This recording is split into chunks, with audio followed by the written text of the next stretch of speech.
Ethan moved quietly through the empty corridors of the massive space station, a mop in one hand and a bucket in the other. The dim lights reflected off the polished metal floors, making long, lonely shadows that seemed to stretch for miles. He had worked as a janitor here for years, cleaning the messes left behind by aliens and humans alike. Most people ignored him. After all, he was just a human among a sea of exotic species. But Ethan didn't mind. He liked the quiet, the predictable rhythm of work and the freedom of moving unnoticed. On this particular night, something was different. As he pushed his cart toward the far storage wing, he heard a faint whisper, a soft, frightened sound that didn't belong to anyone he knew. He froze. The corridors were supposed to be empty. "Hello?" he called softly, not wanting to startle whatever or whoever it was. A tiny movement caught his eye near a stack of crates.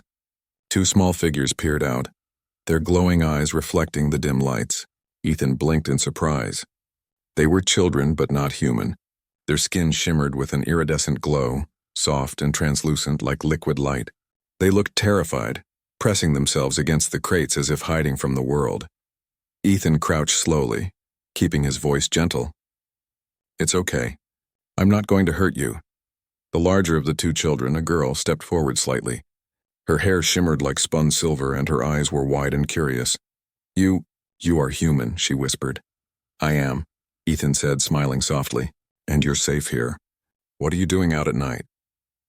The boy, smaller and clinging to the girl's side, shook his head. We can't go back. They said no one must know." Ethan's heart tightened. He didn't know who they were, but he knew one thing. These children needed protection. "Come with me," he said gently. "I can help you." It took a moment of hesitation, but the girl, Lyra, finally took his hand and the boy, Tovan, followed. Ethan led them through back corridors that no one else used, eventually reaching his small quarters at the edge of the station. It was nothing fancy, just a simple room with a bed, a small table, and a few storage units, but it was safe and quiet. As the children explored the room cautiously, Ethan offered them some food. They had never tasted human food before, their reactions a mix of wonder and suspicion. Lyra poked at the bread with her fingers, watching it squish strangely, then giggled softly when Tovan tried to take a bite and ended up with crumbs all over his glowing cheeks. "You're kind," Lyra said finally, her voice trembling but curious. "I try," Ethan replied with a small smile. "You two are safe now. No one will hurt you here." Over the next few weeks, Ethan adjusted his routine to care for the children. He taught them human ways, how to eat with utensils, how to speak common languages, even simple math and reading. But he never forced them to abandon their alien habits. Lyra and Tovan taught him about their culture in return, how they could manipulate light, how their senses could detect danger long before it arrived, and how their people valued curiosity and courage above all else. Life settled into a strange but comforting rhythm. By day, Ethan worked his janitor shifts, blending into the background. By night, he became a teacher, a protector, and eventually a father figure. He told the children stories about Earth and humanity, of brave explorers and quiet heroes who made a difference without expecting recognition. They listened with wide eyes, absorbing every word, occasionally laughing at the more absurd tales of human folly. Yet, despite the joy of their little secret family, danger lingered just beyond the edges of their safe world. The children's lineage was important, though Ethan didn't know the full extent. He only knew that powerful forces in the station would stop at nothing to control or eliminate them. That knowledge hung over him like a shadow, keeping him alert even in moments of peace. One evening, Ethan noticed subtle changes in Lyra and Tovan. Lyra began experimenting with her light manipulation abilities, learning to vanish from sight in the dim glow of the room. Tovan's reflexes grew sharper. He could leap and catch objects with inhuman precision. Ethan watched them with pride, but also with a twinge of worry. Their abilities were extraordinary, and if discovered, could draw dangerous attention. He decided to prepare them. "You must be careful," he warned one night, as they practiced hiding behind crates and vanishing into shadows. "The universe is full of people who wouldn't hesitate to use you for their own gain. You're clever and strong, but sometimes cleverness isn't enough. You have to think, plan, and trust your instincts." The children nodded solemnly. They trusted Ethan completely, and their bond grew stronger with each passing day. They shared laughter, lessons and small victories, like the time Tovan managed to sneak into the storage room to retrieve supplies without setting off alarms, impressing even Ethan with his ingenuity. Then one night everything changed. A sudden vibration ran through the station, shaking walls and floors alike. Ethan dropped his mop and ran to the viewport. In the distance, a massive starship descended slowly, its hull gleaming under the station's lights. The insignia on its side was unmistakable, royal, majestic, and terrifying. "The Queen," Ethan whispered under his breath. His stomach knotted. He knew of her reputation, powerful, intelligent, and absolutely unwavering. If she discovered that he was hiding her children, there would be no leniency. He quickly ushered Lyra and Tovan into their hidden compartment, a small space behind a false panel he had built months earlier. They huddled together, trembling but trusting him to keep them safe. Ethan's mind raced, planning every possible scenario, calculating every possible move. He couldn't let panic take over. Not now. The Queen's arrival was not just a visit. The station's alarms barely registered the massive energy pulse that heralded her ship's docking. She moved with precision, issuing commands that made the entire station staff scramble. Ethan watched from his hiding spot, his heart pounding, as alien guards checked every corridor, their senses sharp and unyielding. Ethan realized that hiding was no longer enough. He had to be ready to act, to protect the children in ways that went beyond cleverness. He whispered instructions to Lyra and Tovan, teaching them subtle movements, silent signals, and the art of staying calm under pressure. The children absorbed every word, their fear slowly transforming into quiet determination. As the Queen's presence filled the station, Ethan thought back to the first night he had found the children. He remembered their frightened eyes, the way they had clung to each other and how he had vowed to protect them no matter what. That same determination surged through him now. He would not let anyone take them, not the Queen, not the guards, not fate itself. Hours passed with tense anticipation. Ethan monitored every corridor, every patrol, every movement from his hiding place. He could hear the Queen's voice, commanding and firm as she questioned staff and inspected areas of the station. Her presence was magnetic, her power undeniable, yet Ethan noticed something subtle: curiosity. She was not just searching. She was studying, observing, trying to understand. Ethan knew that the coming confrontation could change everything. The Queen might be furious, or she might be intrigued by the human who had cared for her children so faithfully. Either way, he had to be ready. As dawn approached, the tension in the station reached its peak.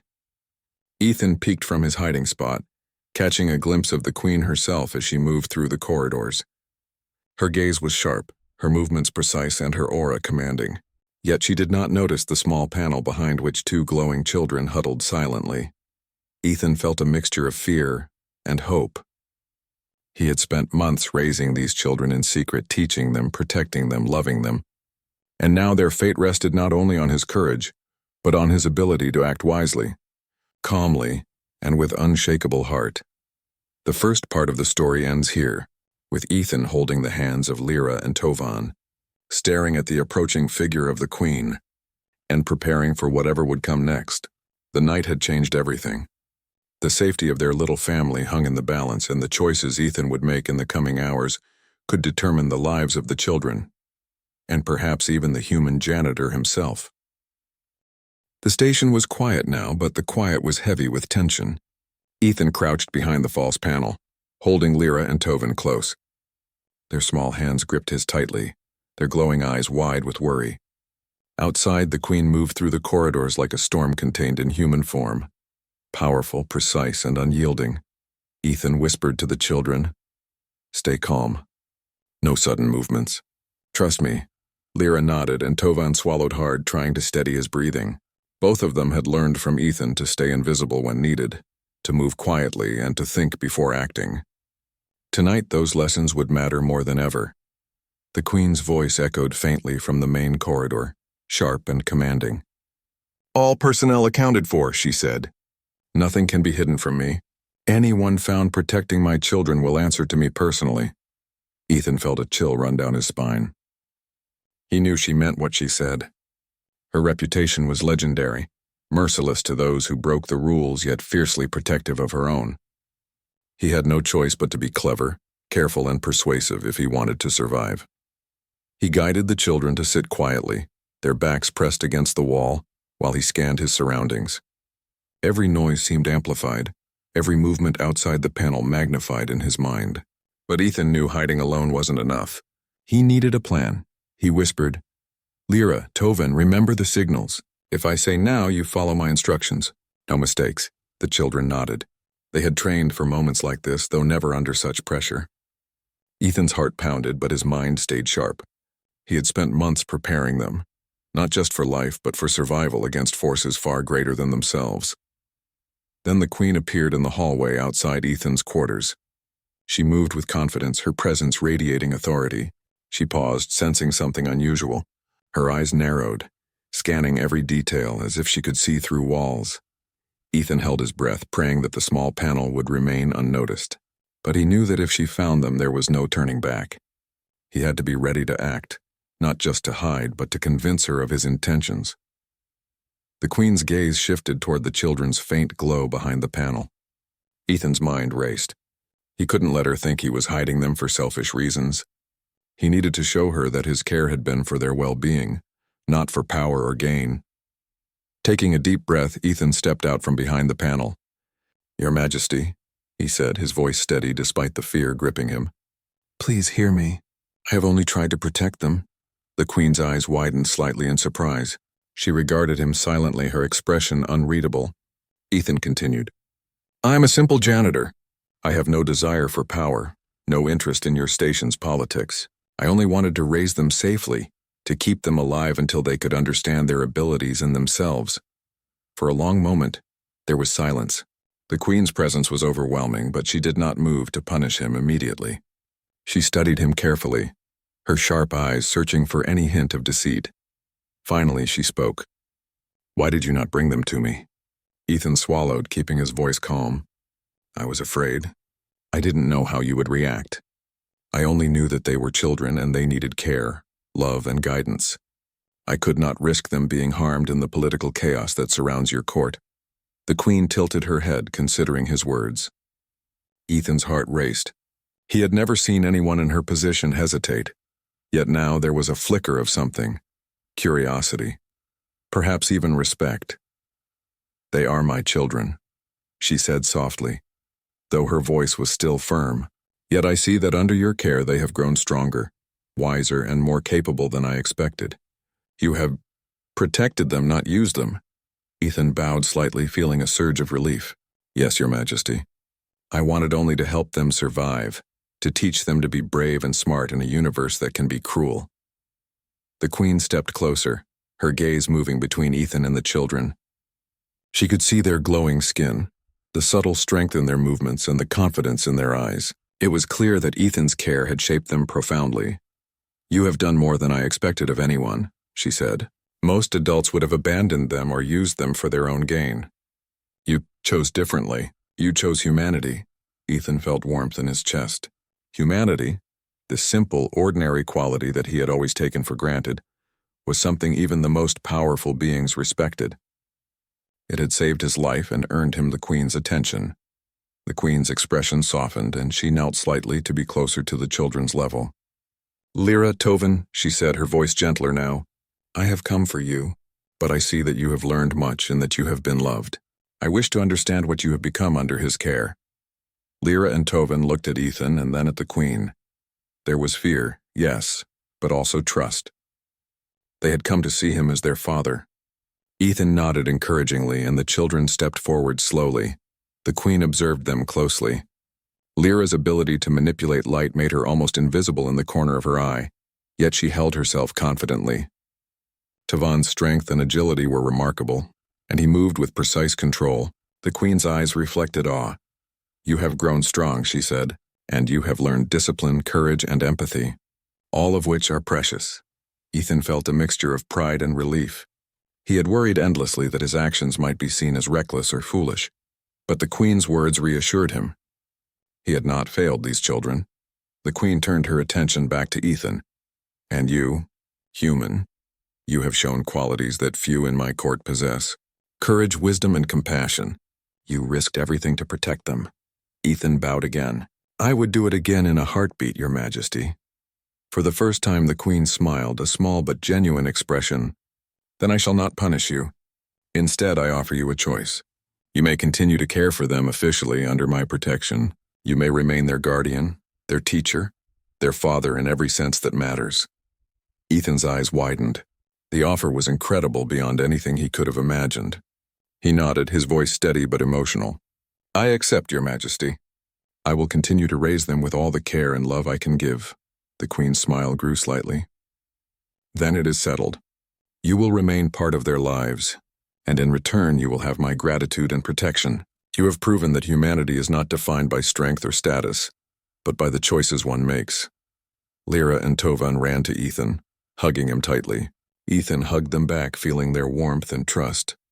The Queen watched silently, her gaze soft but powerful. She could see that the children had survived, thrived, and become extraordinary under Ethan's guidance. Days passed, and the station returned to its normal rhythm. The Queen continued her duties, but she left Ethan and the children to their life. Ethan taught them more, not just survival skills, but also compassion, critical thinking, and the value of kindness. Lyra and Tovan grew stronger, wiser, and more confident, with both their human father and their royal mother watching over them. The Queen visited occasionally, observing their progress, asking questions, and offering guidance. She was firm, yes, but also protective and caring. Ethan realized that his life had changed forever, not because of power, politics, or status, but because of love, courage, and the simple human qualities he had demonstrated. In the quiet moments, Ethan reflected on the journey that had brought them here. From the moment he discovered the frightened children in a dark corridor, he had known only that he had to protect them, and now he saw the fruit of that choice.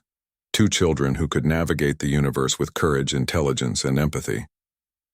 The bond between Ethan and the children was unbreakable.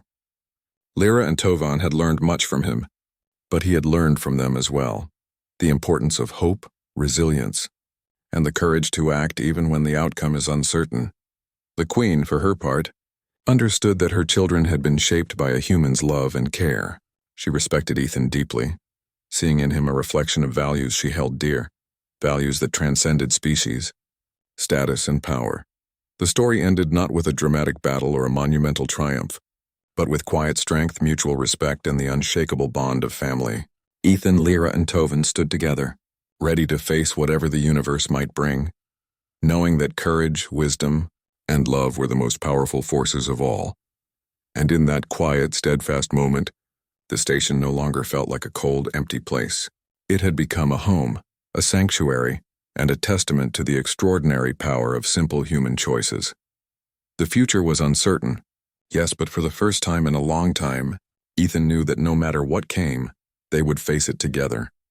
And that was more than enough.